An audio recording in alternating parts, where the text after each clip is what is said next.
I think we're live now, so I am going to play our special fun opening. Okay, go for it. I have to share my screen.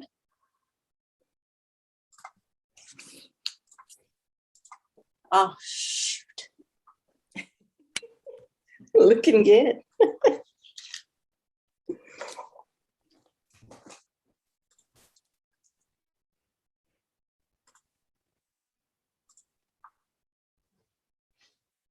And I can't see my screen. This is great.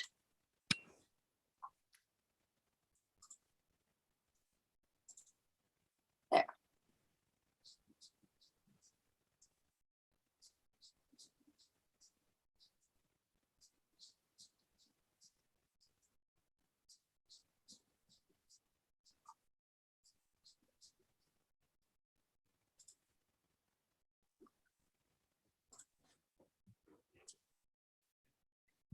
Okay.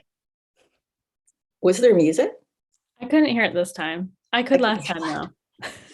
This could be just our trademark that a few minutes are like always messed up. Oh, Never mind. We'll try it with the ending. Wow, it's much better than I could ever do. Ever. Oh my God. Okay. All right. Well, anyway, let's talk hockey. All right, let's talk hockey. Well, welcome back, everyone. Happy New Year. Happy 2022. How's everyone doing? Good. Good. Really good. Really good. I know we had a few releases. I want to just kind of talk about what's happening with us. I think Danica, you had a Christmas release and you've got a release coming out in a couple of weeks that I've seen all over social media. Do you want to tell us a little bit about that? Okay.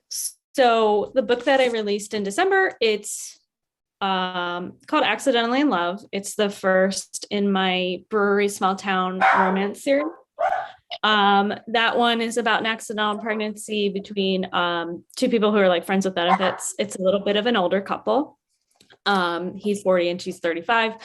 So it's a lot about them dealing with the pregnancy and dealing with the fact that they don't know how to talk to each other about their feelings.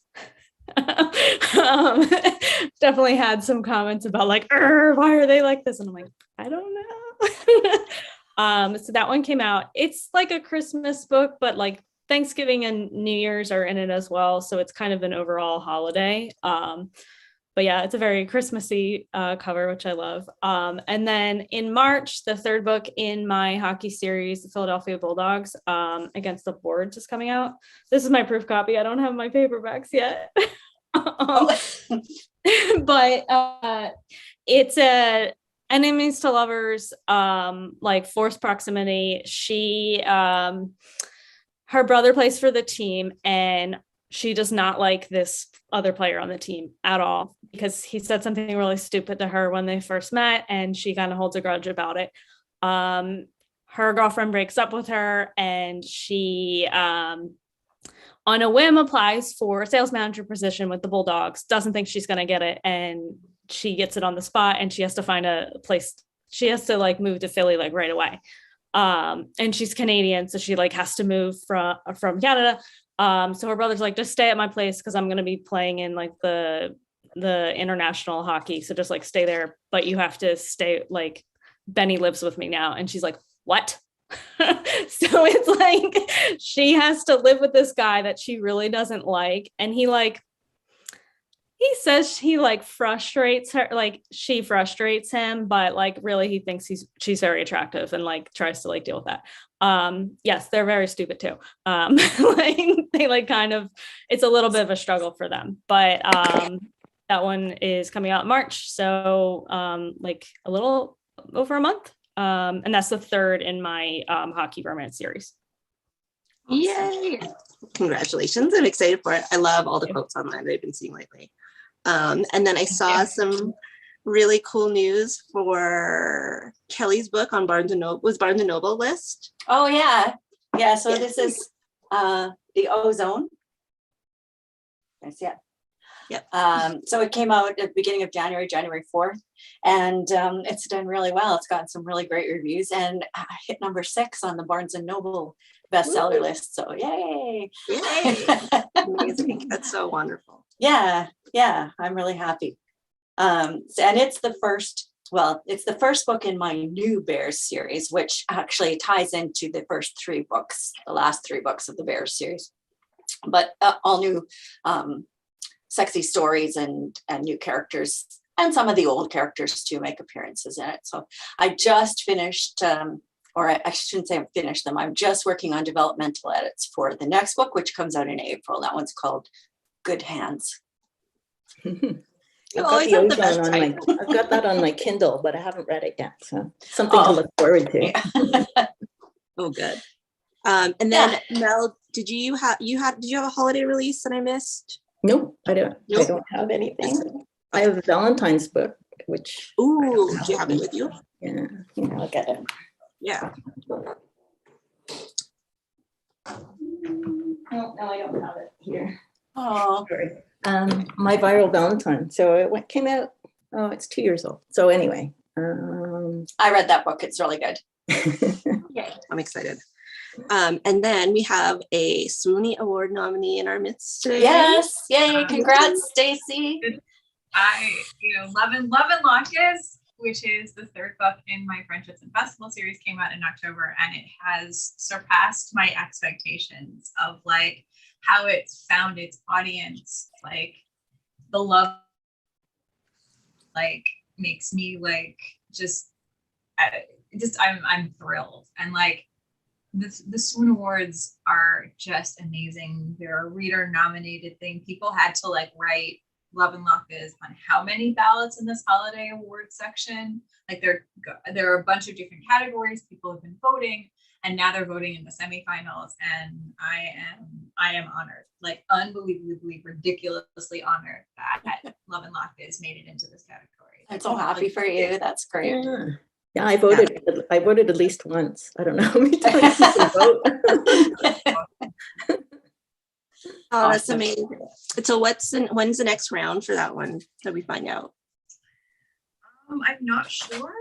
I want to say like towards the end of the month or early February, but I think it's towards the end of this month, I think.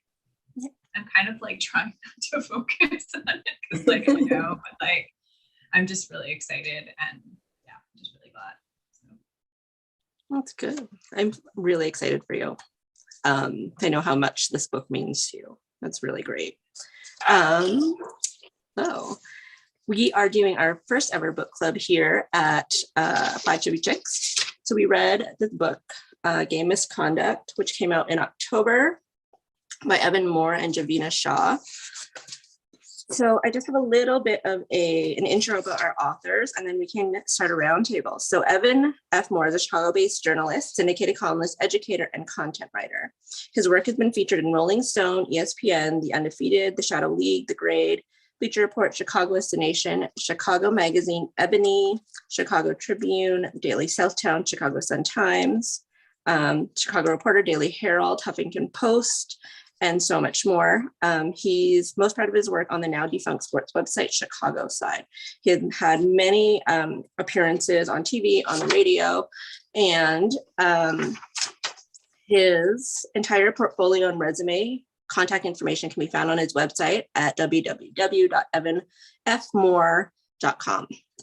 Co-writer Javina Shaw, also a multimedia hockey reporter who covers the intersection between social issues in sports and college hockey. Her work has appeared in outlets such as ESPN, W, The Athletic, and the Globe and Mail.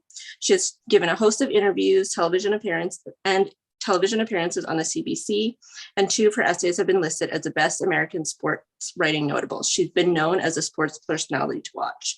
Currently, she covers college hockey as well as the intersection between sports and social justice. She also hosts and produced 2 podcasts, Stick to Sports and the podcast that ruined college hockey.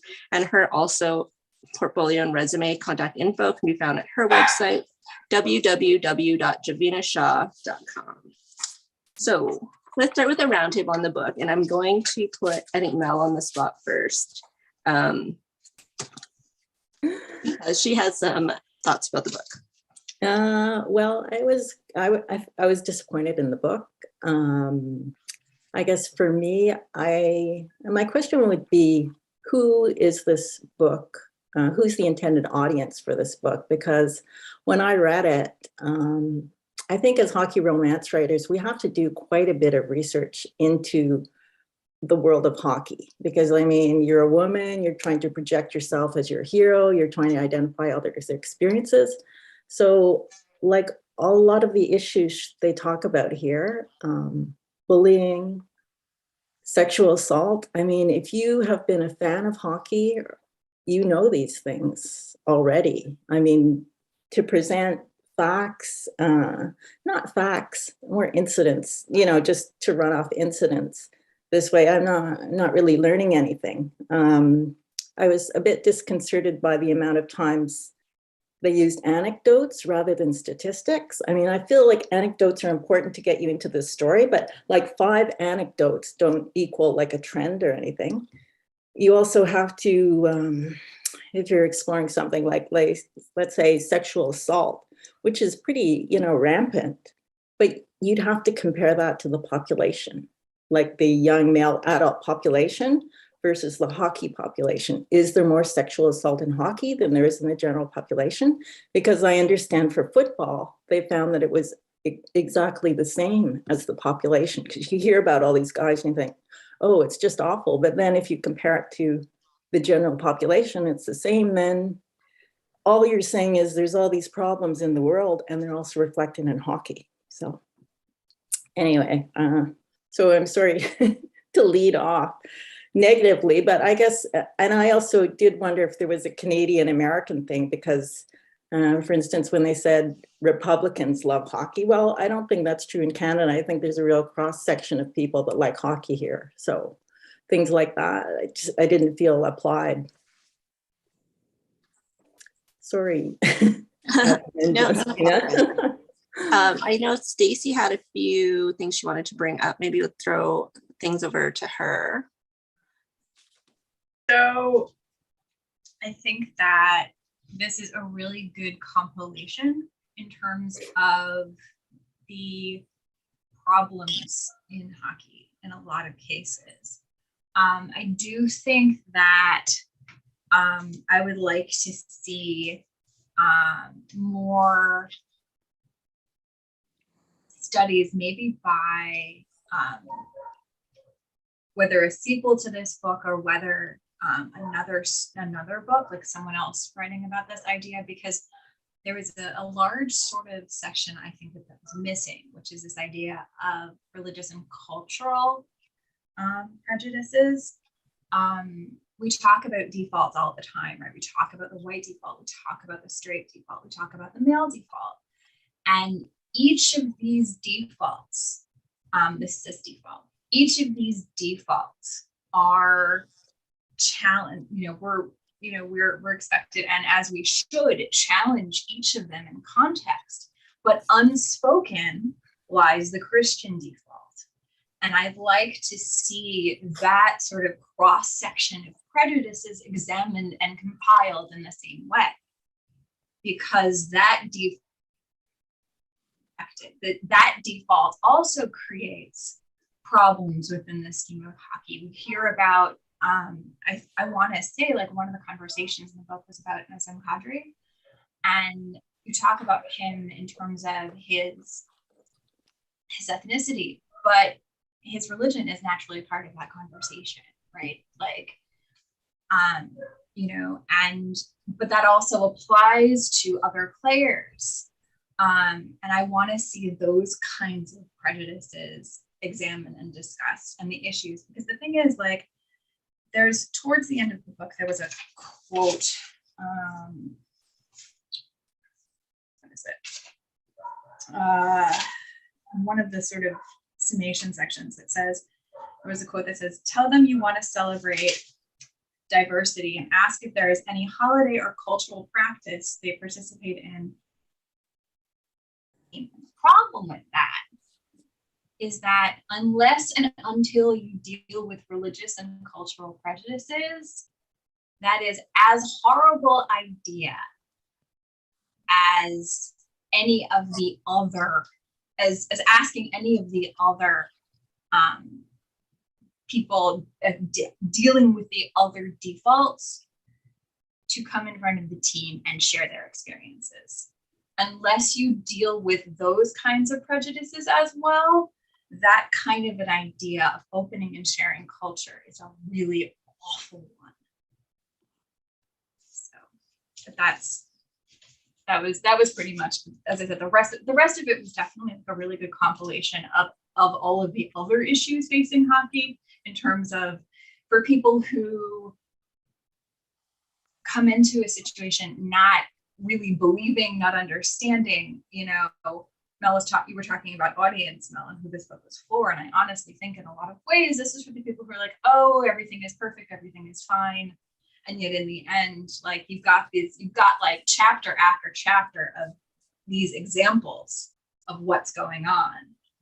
I mean, don't you think if you were a hockey fan, you'd have to be a bit of an ostrich not to realize any of these things? I think that, unfortunately, I think that there are a lot of ostriches. I think that there are a lot of people who understand what's going on, but I also think there are a lot of people who don't. You know, like, you know, what other explanation is there for all of these various incidents, you know, like in Jacksonville dealing with Jordan Subban, like the other incident that happened, was it Paquette, who was the individual involved in that one? But like, these incidents keep on happening, and I think there's explanations for why they happen. I'm just saying, as a hockey fan outside the sport, you know, not in the sport, how can you not know that any of these things have happened? I mean, I guess if you didn't follow any social media and you never read the newspaper and you just watch the games and turn them off, but even if you watch the games, there's comments made by the, you know, in between the periods, not by the play-by-play guys. More so now, for sure.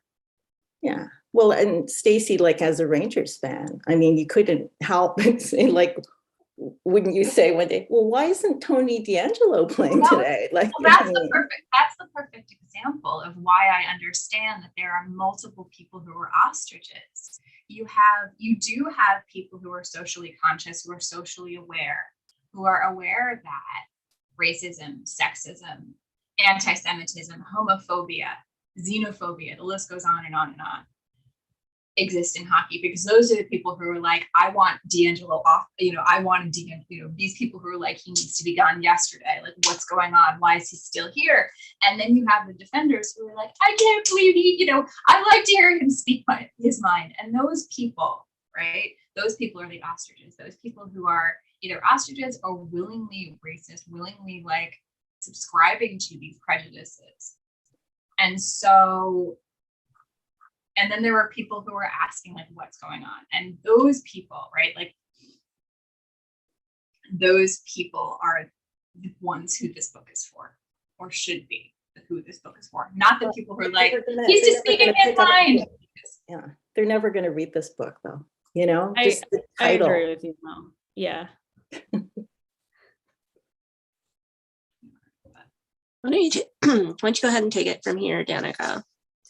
Yeah, like, as I was reading it, I was like, yeah, this isn't a shock to me. Like, this is like, and then like things kept happening as I was reading it, and I kept sending you guys like, hey, here's this news story that, like, I think I sent you guys so many things where I'm like, hey, this thing just happened. Oh, and this other thing just happened. And then yesterday something else just happened. Like, so like none of this stuff is like a surprise. I did like find like how the book was written was a little odd to me. Like, it's supposed to be like a nonfiction book, but it felt like there was times where they were using I statements, and it just felt like weird. And I was like, who is really talking here? So like, that was just like kind of like a craft thing that irked me a little bit, because I was just like, I don't understand. I think the one chapter I felt was like incredibly too long. Like, it just kept going and going, and I'm like, this needed something else.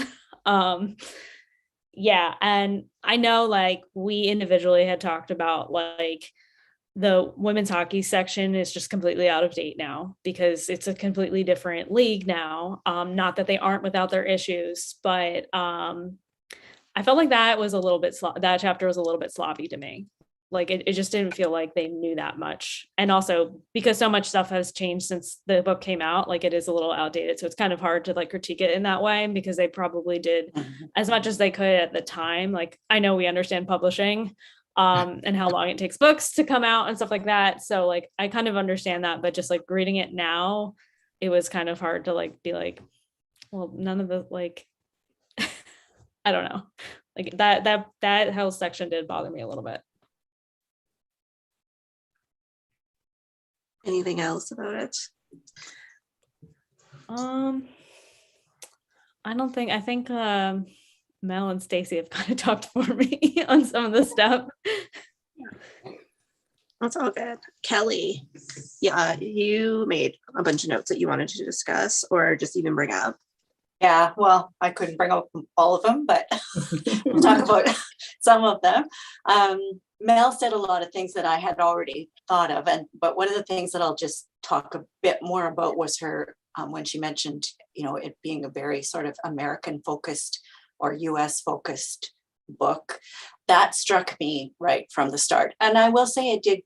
That did change a little bit as I read through it. They did talk to a lot of people from other countries about their experiences as well. But initially it started off, it seemed very US focused, like Mel said, and that comment about Republicans liking hockey. Well, I'm Canadian, that doesn't really mean much to me. There was a quote in the book, and now I don't know if I'll be able to find it again, but the quote was about somebody who had done research, and what is his name? Because I actually went and looked up the study that was done. The fellow's name is, oh, I don't know, why can't I find his name? Why isn't it on here? Anyway, I'll find it and I'll mention it. But the statement in the book was that based on demographics, the NHL should have 3 times as many players of color as they do. Well, that just seemed, I didn't know what that was based on, like what demographics. So I actually went and looked at the study itself. And they did do some research into it. And the demographics that they were talking about was actually just US and Canada. So, fair enough that almost 70% of NHL players are either American or Canadian, but that leaves 30% of players from other countries as well that were not really counted in there. And combining US and Canada demographics I'm not sure if that's really fair either, because there's a big difference between the countries. And then the sort of conclusions were that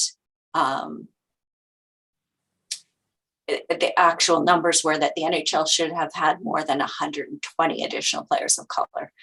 So 3 times as many. I don't know what the numbers are. Maybe that's accurate. That could be accurate. But again, it didn't feel quite right to me to use that kind of analysis, like lumping those 2 demographics together.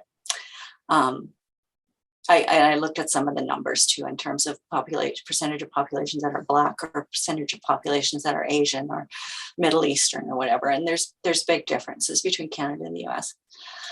Anyway, that was just one little thing that bothered me. The other thing that bothered me about the book, sad to say, was also a kind of a craft thing. And it just seemed like really disorganized and sort of, they had it organized by chapter, but there was a lot of repetition and kind of rambling, and I think it could have been tightened up a lot, but that's not anything to do with the content of the book. That's just it's the writer in me.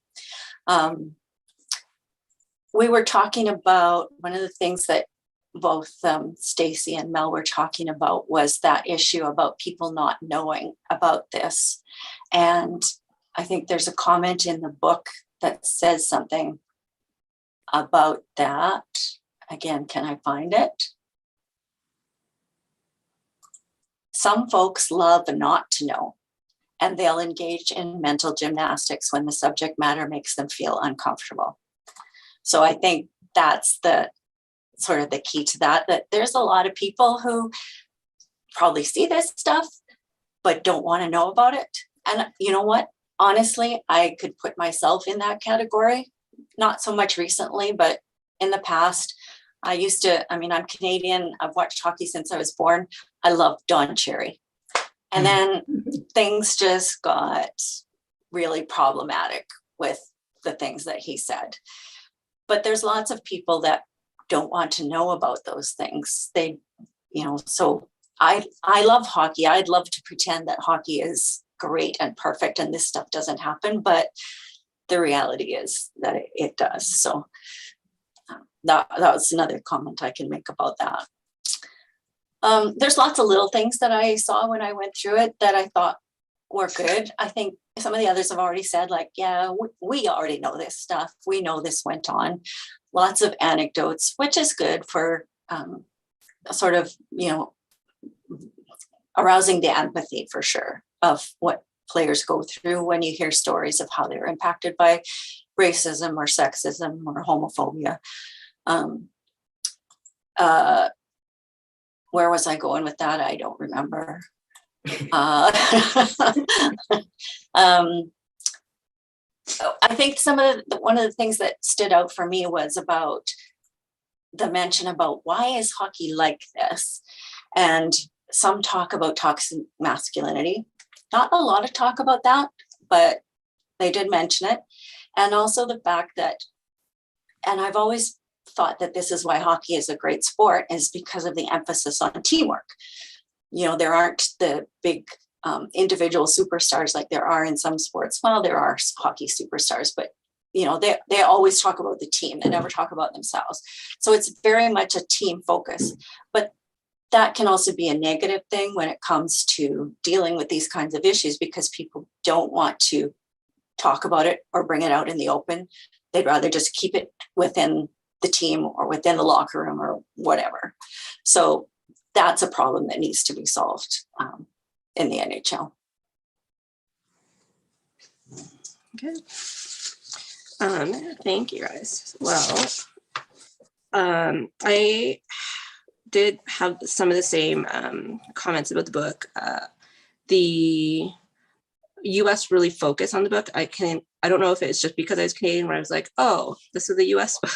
And it didn't even dawn on me because it's such a Canadian sport in my mind. But on the surface, on the top level, I found that it was well researched and well written.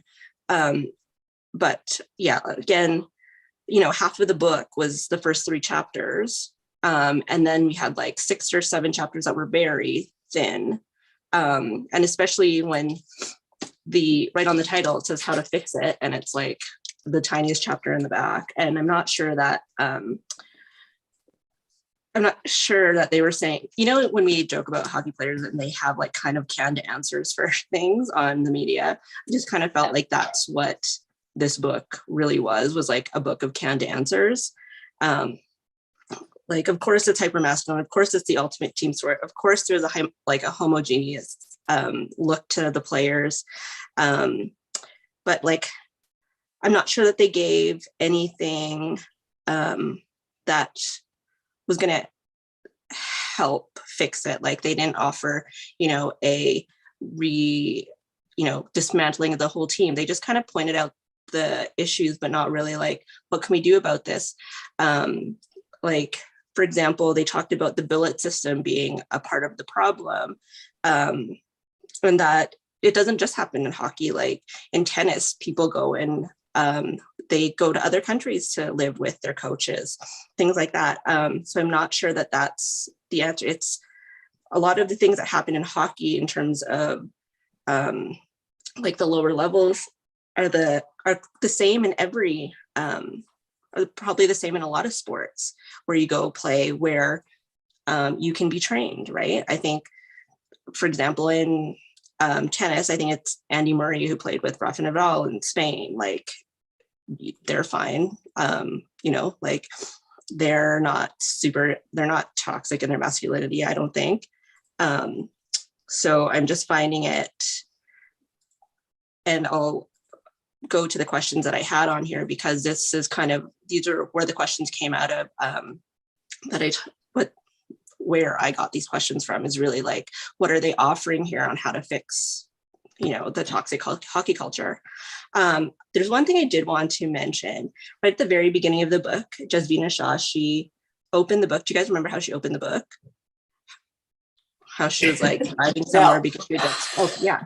So this was so she, right at the beginning of the book, she was like driving somewhere and she just talked about being assaulted. And then we never heard about it again for the whole rest of the book. Yes. Yeah. So like, I'm glad you mentioned that because I was really taken aback at that. I mean, and the same with what Danica said, the sort of insertion of the personal story, like in the middle of that really threw me. And I think it might have been almost better if they just wrote 2 personal essays at the beginning about why hockey is important to them and their lives and everything, and then remove themselves from the rest of the book. Because I could see that they wanted to establish that things had happened to them in relation to hockey, and those were their credentials for writing about this. But I just thought it's too jarring in a nonfiction book to keep inserting yourself and your experiences. So Yeah, Right. I wasn't surprised by her talking about that because she has talked about it at length. So like I knew that about her. on social media. Yeah. So, Yeah. but if you didn't know who she was and you were just picking up this book because you wanted to learn more, that would probably, you'd be like, what? Like, so like I could see why that can be jarring. I guess I was kind of just used to her talking about it, so it didn't bother me. But I can totally see your perspective with that. Yeah.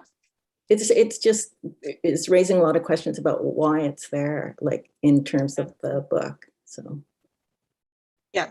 Oh yeah, and I'm not discounting it at all, but like, did it have to do with her playing hockey? Like, did it happen in that arena? Like, it was a little bit confusing for me to have that inserted in the book and then never picked up again. So I don't know if that's like, you like make a promise at the beginning of the book. This is hockey culture and how to fix it, and then never like delivering on the promise. Yeah. Yeah, I'd agree with that. I felt like it Yeah. was like, here's all the stuff that's bad about the sport that you love. And then you're like, now what? And you get to the now what? And I was like, I don't really know what we're supposed to do, like to fix it. Like, even after reading the chapter, I was like, I still don't really know what me as a fan is supposed to do. Like, Yeah. There were a and couple now I'm of depressed. yeah. There were a couple of very general things like oh, gosh, where's my mind? One of them was just acknowledging that there's a problem. So, I mean, it's kind of like society in general, right? You can't deal with racism until you admit that it's there. And there's still lots of people that say, no, systemic racism isn't a thing. And there's probably hockey fans, probably hockey players who still think that systemic racism isn't a thing unless you've experienced it. And then there's the other kind of general thing about how it has to start from the top, which is very true. So, I mean, I think many of us in watching how Gary Bettman has handled some of these things have been less than impressed. So, I mean, it has to start there in the team, and it has to, filter down right to, the players and the trainers and everybody at that level. So those were a couple of things that he mentioned. Yes, totally agree with those. As for, what we fans can do, there was nothing in there to address that. No. And like, it just seemed like to me that they wanted to kind of like scrap the entire system and start over. Because they're like, oh, there's Hockey Canada, there's Hockey USA, and there's all of these different systems that don't govern each other. So there's a lot of passing the buck. And there's also talk of, if there was more co-ed teams as opposed to just like dividing the teams up into male and female all the time, that would alleviate some of the problems of hyper masculinity. But what we're actually seeing in hockey right now is, it's the onus is on the players. The onus is on the players of color and the women and the anybody who's marginalized, which is those are the people. That's who the onus is on right now to filter up. So it's not coming down. So to Danica's point and to Kelly's point, what can we do to help filter that up? Because like no one's going to be like, all right, the NHL doesn't exist anymore, let's start over. So yeah, to Mel's point, like, who is this book for again? So with the one thing that happened where the kid got suspended for basically talking about the incident on social media, I was interested to find out if he was white or not, because I most of the time the people that are speaking out are Black, Indigenous, people of color. I actually found his post. He appears white. I can't tell for sure if he is, but I was like, okay, that's interesting. So I think some of the younger generation are a little bit more socially conscious. So I was interested to see that, but it always feels like it is a marginalized person that is the person that is speaking out. It's always like the onus on them. So I want to definitely see more of the non-marginal people, and the players like pointing out these stuff about like how it's wrong and how it shouldn't be happening. And I don't know if it's just like hockey players don't really show their personality enough. They've been kind of like trained to not have a personality, and that's like why they don't do it. But I want to challenge like more of our non-marginalized players to like, when they see stuff like this, to like call it out. Exactly. Yeah. And that's what I was thinking last night, because again, just this weekend, there's another incident where Jordan Subban was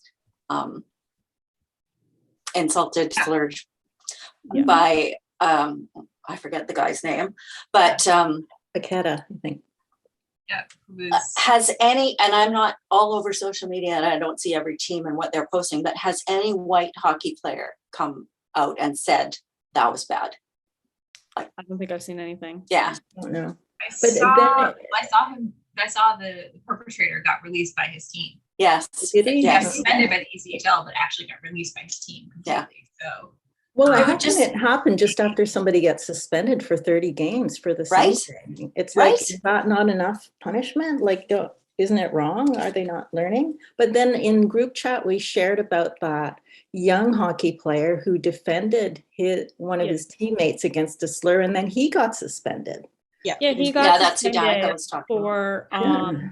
for violating their social media policy. Oh, is that when you're talking? Sorry. Yeah. Yeah. And so they were saying like, because he was annoyed where like nothing, I think maybe the player got like a 2-game suspension. I don't even know if he got it suspended. Yeah. I kind of forgot, but he put it on his like public Facebook about it to be like, this is like criticizing the league. And then the league said, because he violated social media policy, where it's like, that's probably why people don't do anything. But I guess for him, he felt like he needed to say, he's like, I have something to say. And I was like really impressed that he said it. Yeah, But, they like- were interviewing him on our local sports radio station. So I think he did get some positive feedback too, as well as being suspended. So Yeah, that's the exact opposite of what should happen, is that they punish the person who speaks out about it. And we should be encouraging people to speak out about it. Who's going to speak up if you end up getting suspended because you did? Like, No, but we've like been seeing this in football, right? Colin Kaepernick can't get it. He can't play because he spoke up. yeah. And like, that's a thing. Like, I think a lot of people don't want to speak up because they don't want to be a problem. Like, I think we talked about this maybe on the first episode, or maybe we just talked amongst itself when like D'Angelo went to the Canes, they were asking Evan Bear about like how he feels about it. And I was like, he's going to be like, it's fine. What is he going to say? He's the last person who should be asked about it. Why are you asking him? Like, why? Like, no. That was bothered me so much. yeah. And if you look at the hockey diversity, that the committee, they're all Black. Like, why are they all Black? Shouldn't other people be interested in promoting That's it? literally like, that was my reaction. Like, okay, they added women, but like, what about, Kyler Yamamoto? What about Okay, well, yeah, because this actually really bugs me as an Asian person is Matt Dumba is not Black. He's like half Filipino. Yeah. I mean, why is he like, I just feel that's kind of weird, that he has to speak on behalf of Black people because he looks kind of Black. But yeah, there's obviously Jewish, Muslim, those, That's the religious and cultural prejudices problem that the Yeah. NHL is really not good at all. yeah. Like we're, what is it? I wrote notes about this because I was reading through the questions. I'm like, one of the things I'm thinking about, like, in between the space, the book was published, and now Brock McGillis is finally starting a foundation to help to work with and support LGBTQIA players. And then like it's starting in the next couple of years. It's a nonprofit and it's like advocacy, and it's going to be interesting to see what he does. I'm excited for that. But like it's what players are doing aside from isolated incidents of them speaking out. But what I'm seeing and what I would like to see more of too is a situation where players from a marginalized culture or otherwise band together to like remind themselves they're not alone. Like I don't see that. Like I see certain organizations happening, but like what about the others that are left out? Where is the organization to, I don't know, just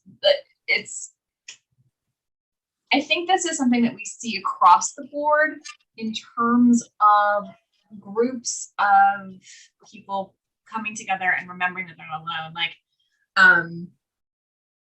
you see it in Romancelandia all the time, right? You see it like in groups of like, you see it like there's a Jewish Discord server for romance readers and writers now who started it last year. Like there's a group of Stacey writers who goes on retreats. There's a group of Latinx writers who've gotten together and have put together anthologies. And I think Amor actually came out of that. But like, I'd like to see more of that in hockey too, because I think one of the things that I remember when looking for information about Grammy Awards, and again, this is actually I actually put one here, but like you need an association to make a difference. You need a group to have a voice, and that's what I'm seeing here in the NH. Where there's that need, because the thing is like people aren't going to want to speak up. Excellent, find other people and speak with them.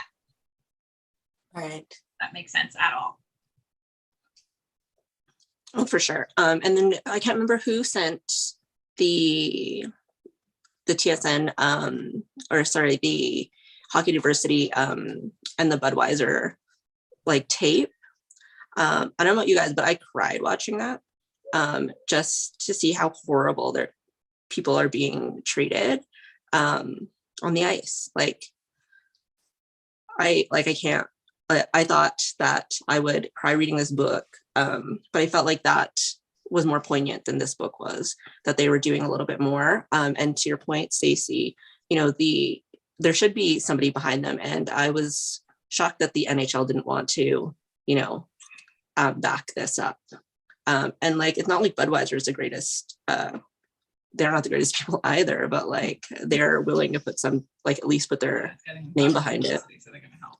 And it's helping them get the message across. Yeah. Yeah, for sure. And then how do you guys feel? I think somebody commented in our chat about it, how the NHL kind of jumped on it afterwards. Yeah, I think After- I did. So there was an article, I think maybe it was Wish that posted the article, but Budweiser had asked the NHL, like, do you want to be a part of this spot? And they were like, no, we don't want anything to do with it. And then it came out and the NHL's like official Twitter, and like, I know those are just the social media people. They have no control over what is happening, but they're like posting it out like, oh, this is so great. And it's like, but you didn't back it at all. Like, so now you're just trying to like, basically like piggyback on it when you like kind of were like, no, it's a separate thing. Like, that has nothing to do with us, but it should. Like, it's because of the issues in your organization that there's another organization. So there's a little bit of a disconnect there. Yeah, for sure. Does anyone have any final comments about this book, or just kind of like, just want to wrap this little part up? Are we going to talk about solutions later? Do you want, I can talk. No, I can't talk. Mel, what are your solutions? How are we going to fix this? I just, I guess what I think is good is analytics. Because I think one thing it's been really interesting is that the old boy, if you didn't play the game, like you can't be in management, because I think you're not going to see changes until there's management changes. Yes. So by hiring the same people over and over again, by hiring people that have, sexually assaulted someone, or, just to keep doing these things, you're just reinforcing that there aren't any consequences. Because they're looking for a new Canucks GM, and one of the candidates pled guilty to assaulting his wife. And I'm thinking, oh, really? I thought you said you wanted to be diverse and you're considering this person. I'm not into it. But when I was reading about an American hockey player called Noelle Needham. Have you heard of her? She's, I think, the assistant GM on a lower league professional team right now. But she was suggested as a possible scout. And what Kyle Dubas for the Leafs did is he organized a way of testing scouts. So I guess you evaluate players and they know what they're like, but it's a blind evaluation. Oh. So they don't know who wrote the report, and then they just grade the reports. And she didn't have any scouting experience, but they really liked her evaluation. Like, she had done a lot of coaching. She had worked with hockey players for a long time, and she had played, but she had been injured before she could play at a high level. So they hired her as a scout. And I thought, well, see, if you start doing that, and then people say, why did you hire her? They said, well, we evaluated people rationally. And she got the best mark. And then that's how you get other people in there. That takes sex or skin color out of it. Yeah. Because that's one of the points that they make too, is that it's tough for people of color to advance up the ranks as well. They're not considered for those kinds of positions or management positions. And they make the point about the rotating GMs or coaches, right? It's always the same guys that, they get fired from one team, but then they get hired by another team. Like, to your point, Mel, exactly. They need to bring in different people with different experiences and backgrounds. Yeah. Yeah. And really, the other thing I would say is you have to improve the quality of coaching and evaluation at the really lowest levels. I mean, it's not just, we're going to give the 16-year-olds the best coaching. It's actually the smallest kids that should get the best coaching, because then you can see who's actually good and not whose dad used to play, who played like a game in the NHL or whatever.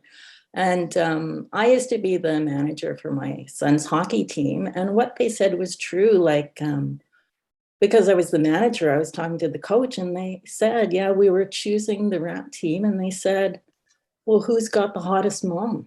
And I thought, are you serious? I couldn't believe it. I said, I didn't, it's ridiculous. So it's not like, if your kid's really good, it's fine. But I guess if it's between two marginal kids, it's like, who's got the hotter mom? I just thought, who are these guys? They're just morons. So these people should not be making decisions about who gets on the rep team. Right.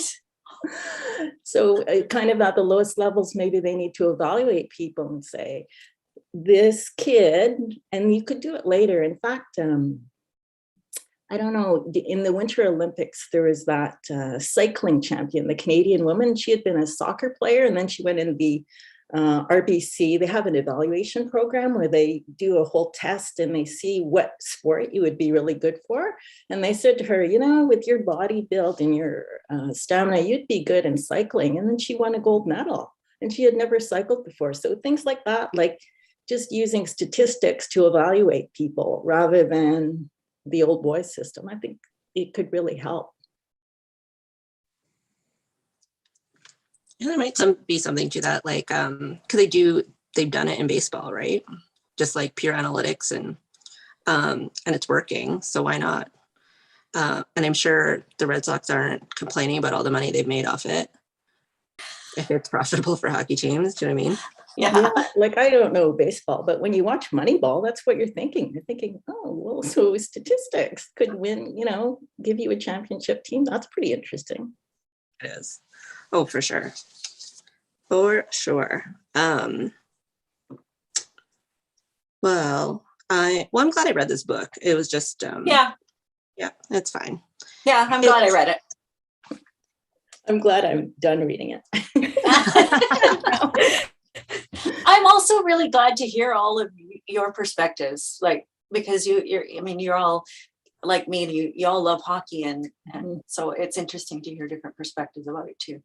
I do have one more idea, but it's hard to put into place. I do think that there's something wrong with junior hockey in Canada. Like I do think that for a kid to have to leave home at 15 or 16 years old, and what's really ridiculous is in Canada, there's usually a team in your community, even if you're in a small community. Like, why should you have to leave, Vancouver and go play in Brandon, Manitoba, because they drafted you and you're only 16? You should be allowed to stay home. Yeah. And just have the support of your parents and that. So if there's hazing or whatever, at least you have someone to talk to. At least you can say, or somebody who notices that you're upset. I just feel it's kind of inhumane to make little teenage boys, because for a while I was watching a lot of movies about junior hockey. Every time I got an Air Canada flight, they'd have a film. So I ended up watching, and there's one it's just called Juniors. It's in Quebec, and they follow a team.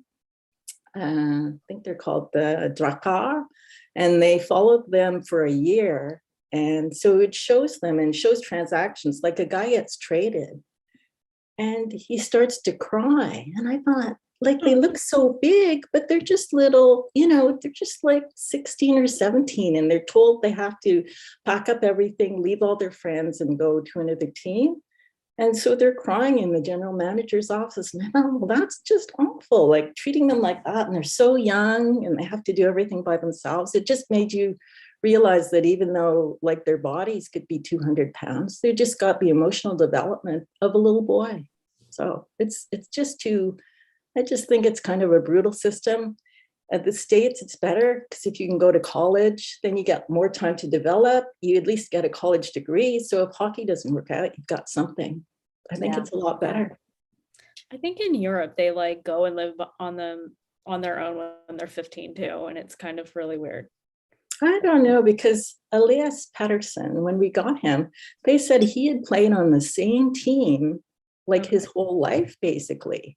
Like sort of developed with that team the whole time. So I guess it depends what country. Yeah, I think it's by country though. Like it might be a specific Scandinavian country that does that. I feel like it's a Norwegian thing or something. Do you think that it is specific to hockey, because a lot of football players, they can't play, and they can't play in the NFL if they're 16, 17 years old, but you can play hockey when you're 18. Do you know what I mean? And I find some of the American players that come up through the college system that end up with 4 years of college do a little bit better, I feel like, in terms of being a lot more individualistic as opposed to team players. And I know that that's sometimes a knock on them because they aren't like strictly team players, and they get called out as selfish, but they're just a little bit older, a little bit more mature. Yeah. Yeah, for sure. I was talking to a football fan friend of mine. Actually, I was talking to my friend's fiance, my friend's husband. She said, "Brain is all this." Anyway, and we were talking about football, and like I was asking him, like, is there like a minor system to the degree that hockey has? Like, is there like how many levels? And he's like, there isn't really any. Like, there's college, there's like maybe like a team that the practice squad and the other stuff that they don't discuss, but like that's it. Like there's no, levels of system, as whether it's young, juniors or like college, whether it's or whether it is a professional level. Like there's no farm system, as they call it, which is fascinating. But anyway. That's funny. Okay, so maybe we're at 5 minutes to the hour, and I'd like to, if does anybody have any super final thoughts before we kind of go into our last little roundtable on hockey hotties, I guess. I'll just mention that we did have a couple of comments on the broadcast that more congrats for Stacey on her swoony nomination, and a comment that numbers don't lie. Yeah. Facts. They're facts. Thanks for keeping an eye on that. Hi, everyone out there. So Stacey, not Stacey, Danica. Danica's got our men this month. Oh, yeah. Oh. Kelly, I can't share it. You disabled screen sharing. Oh my God. What? There. Does it work now? No. Host disabled participant screen sharing. We're really. You just have to use hand puppets and. Okay. There we go. Okay, there we go. I think I got it now. Sorry. Pull it up. So. Oh, there's our chat too. Oh. Let me hurdle it.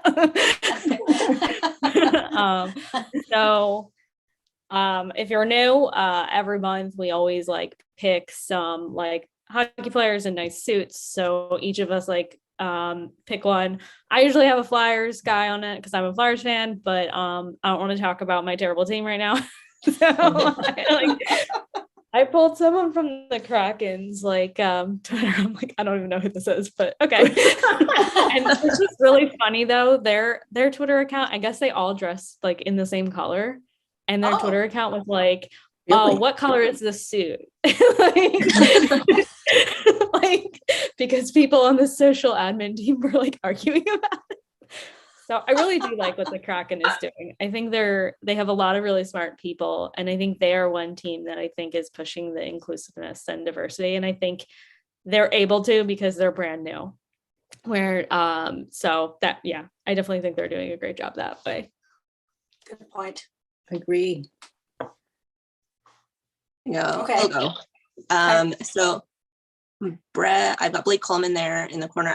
He might have been my guy last month too. I just picked him because we've had a huge deep freeze here over the last 5 weeks. It's only been really nice the last week. So this is his little suit with his toque, because I'm sure that's happened a lot, but I thought he looked really cute in it. I did the same. I chose the same players last time. I just noticed when I looked at my photos. But I didn't notice.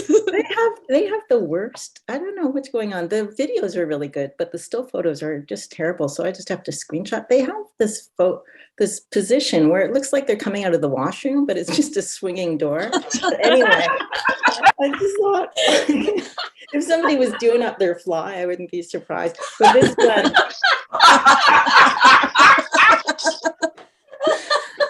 But I liked it because he totally blends in with the green stripes. So it looks like sort of black where his mask is, and the green stripes with his jacket, and then his Perfect. He's like a chameleon. That's a good one. Okay, so my dude is up in the top right there. That's Josh Morrissey. I tried to pick somebody different because I couldn't pick the same guys every time. Yeah. Does he look like Derek Huff? Oh, You guys know who Derek Huff is? Yeah. I don't. I thought this just looks like a movie set or something. He's just like a businessman on a city street. I love the tie. The tie is a little, a little bold, and he's double handing the coffees. That's Yeah. Looks like he's got a latte going there. yeah. And one for the plane, I guess. I don't know. So it just so happens that Adam Bucks is my player this week. His outfit, I love the star of this outfit for me is the jacket. It looks the most comfortable thing on the planet, and I would like one. One of the relevant and interesting facts about Adam Bucks is that he is the first Jewish player to win a major NHL award, and that happened last year when he won the Norris Trophy. Things to think about, definitely big time. But yes, and coincidentally, he just happened to be my pick for best this week. Nice. I'm noticing these jackets. Like two of these guys are wearing these jackets with this collar, and I almost picked a guy that was wearing from the Jets who was wearing a jacket like that. Must be the style right now. I guess these guys are like super stylish. Yeah, how do you think they know? Do you think they see each other wearing them, or Oh, probably their girlfriends buy them for them. I think that's the answer. There's someone in the team that's like, all right. I actually went on the Flames Instagram today to look for suits, and there was a lot of terrible suits. Like mismatched ties. Yeah. So- The Flyers have not been good about like posting any of them, and like I don't remember the last time we won a game, so I'm like I'm not picking any of you guys right now. Like, hockey's not your escape right now? it's I think that Claude Giroux is going to get traded. Mhm. Oh yeah. That's sad. Yeah, like Yeah, we don't want him to leave, but like go like win a cup somewhere else because you're not winning it here. no. What's your dream scenario for Claude Giroux then? I don't know. Like, I don't think he wants to leave though. Like I think he has no trade, I'm pretty sure. But like he didn't renew his contract after this year it's up. So How old is he? he's not that much older than me. I think he's maybe 33. Okay. I don't think he's that old. Maybe he's younger than that. I'm not sure. Yeah, I guess he's like old compared to hockey, but like, I'm like he's not that old. Like, Hockey years. Yeah. yeah, in hockey years, you're old. Yeah, in hockey years, 30 is, Yeah, and like Yeah. speaking of like being a romance writer, like there's a lot of people that want older characters, and I was like, well, that's really hard for me to do when I write hockey romance because like a lot of the guys are so young that you kind of have to have them like early mid-20s because like they retire like once they're in their mid-30s. Like some of them don't, some of them play for a long time and you're like, why are you still playing? Yeah, they like in terms of hockey, like you're a 33-year-old. Like, yeah, in my book, Clark's, I think he's 34 or 35 retiring in like his new phase of life. Anyway. Well, let's see. Maybe by the next time we talk, he might be traded if that's the All-Star break or the Olympic break. When do you guys want to meet again? 20th, 27th? I don't know when the Olympics are. We should tease what our next topic is going to be. Yes. Ooh, Looks Stacey? like January 20th should be good. I mean February. February 20th. Yes. And Stacey? Yes. One of the fascinating things that I find really cool this year is that the Riveters are back playing in the Devil's Practice facility, which is a bit of a hint because next month we're going to talk about women's hockey, which is exciting and awesome and amazing. Before we do, of course, like I would definitely encourage you to go find the Ice Garden, the Victory Press.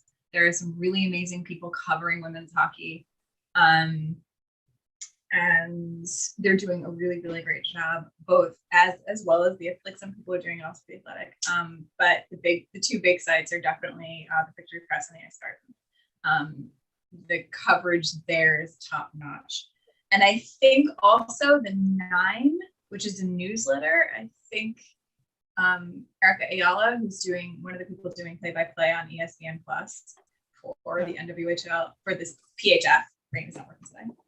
My apologies. we can talk about that and explain that. Yes, that's and their recent announcement, which blew my mind. Yeah. Basically, one of the reasons that the chapter on women's hockey in this book is a bit sort of interesting because of this announcement that sort of blows conversations about money invested in women's hockey out of the water. But we'll talk more about that next. So, All right. So I think Thank you, everyone. Nice to see you all again. So we'll see everyone back here on February 20th, same bat time, same bat place, talking about women's hockey. We'll have our men and also maybe a few puppies because puppies are great. They have their own Instagrams because they're also socially conscious. But thanks again for joining us on Chippy Chicks, and we'll see you guys again next time. Thank you. Alright. Bye, Thank you. everyone. Bye. Gonna play us out here.